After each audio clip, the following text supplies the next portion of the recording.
ওই লক্ষ লক্ষ কোটি কোটি মানুষের সামনে মানুষ বেইজ্জতি অসম্মানী হইব, ওই দিন বেইজ্জতি হওয়াটা ভালো না। এই দুনিয়ার জমিনে 10 জন 5 জন 15 জন 20 জন 100 2000 3000 মানুষের সামনে বেইজ্জতি হওয়াটা ভালো, কোনটা ভালো? চিরস্থায়ী আমি ওইখানে জাহান্নামের ফয়সালা হয়ে যাব, আমি জাহান্নামে যাব, কাঁদতে থাকবো, আফসোস করতে থাকবো, আমার আত্মীয় স্বজন সবাই দেখবে, সবাই দেখতে থাকবে, আমি কাঁদতে কাঁদতে কাঁদতে কাঁদতে জাহান্নামে যাব। যারা জান্নাতি হবে সারা হাসতে হাসতে হাসতে হাসতে জান্নাতে যাবে।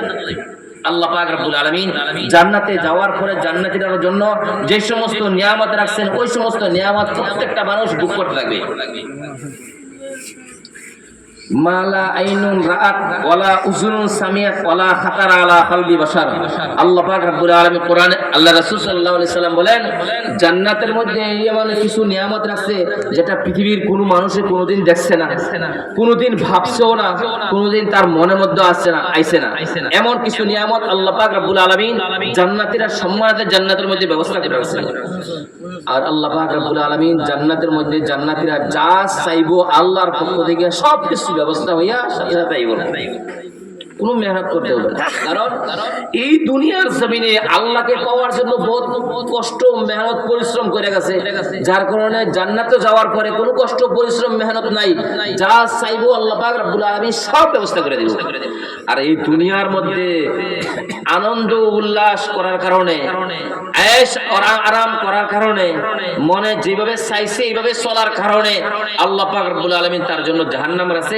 আর ওই জাহান্নামের মধ্যে বিভিন্ন ধরনের সাজা রাখছে, ওই সাজা সে ভোগ করতে হইবে। কি ধরনের সাজা রাখছে? কিতাবের মধ্যে লেখেন আল্লাহ রাসূল সাল্লাল্লাহু আলাইহি সাল্লামের এক হাদিস,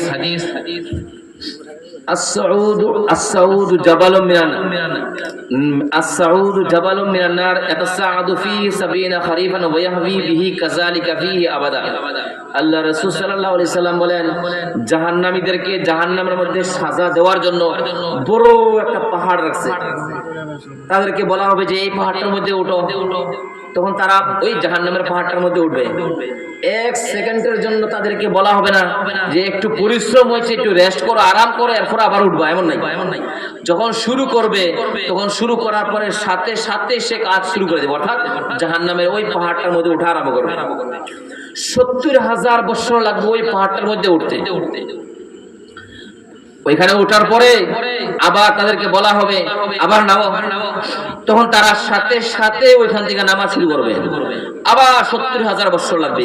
ওই ওঠার পরে পাহাড়টার উপরে 1 সেকেন্ডের জন্য 1 মিনিটের জন্য কোনো বান্দারে এই কথাটা বলা হবে না যে বহুত পরিশ্রম হয়েছে, বহুত মেহনত হয়েছে, বহুত কষ্ট হয়েছে, 70,000 বছর লাগছে এই কাজটা উঠতে।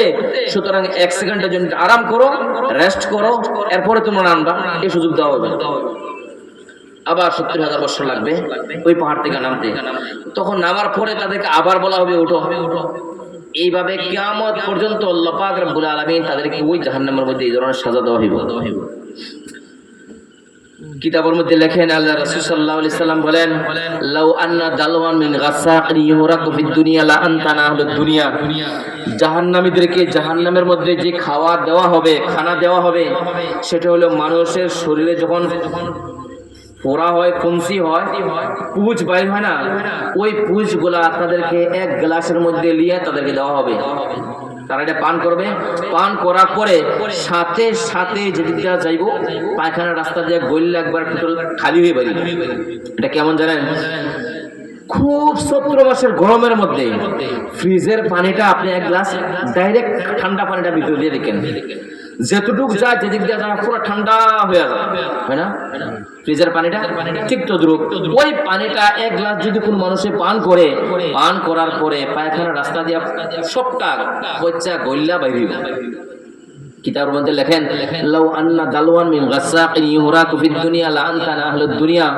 বলা হয়েছে যদি এই ধরনের পুষযুক্ত পানি 1 বালতি যদি পৃথিবীর কোনো এক জায়গাতে রাখা হয়, আল্লাহ রাসূল সাল্লাল্লাহু আলাইহি সাল্লাম বলেন ওই 1 বালতি পুষযুক্ত পানির দুর্গন্ধে এত বিষাক্ত, এত বেশি হইব, ওটা সারা পৃথিবীর মানুষ সেকেন্ডে সাথে সাথে মারা যাবে।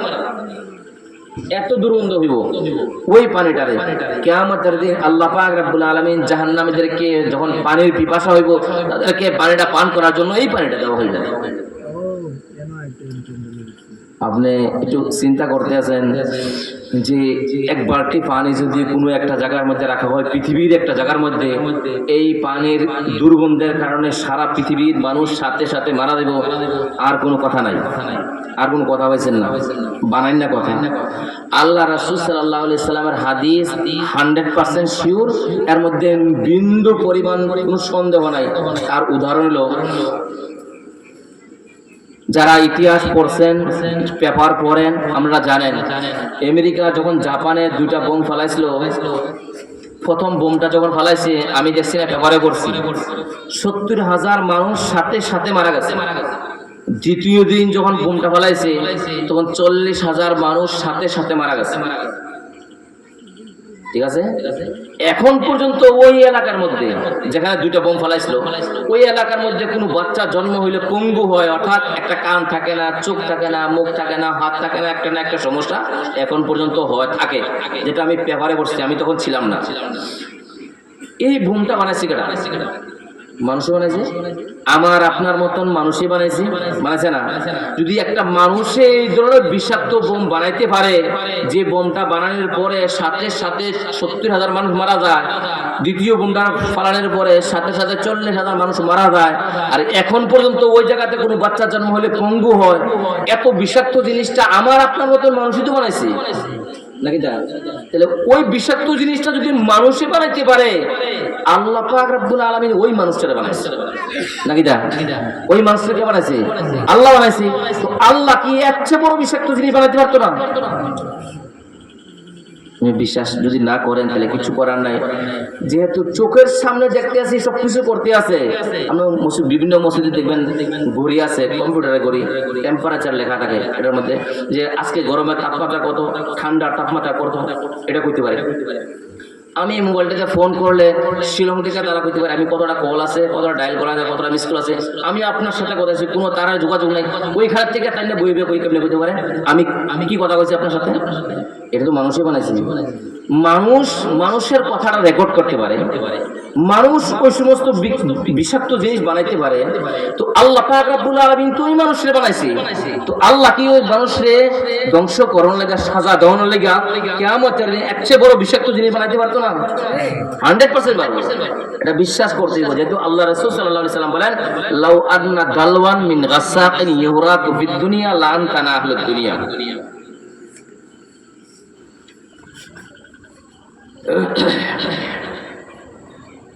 नबी की सन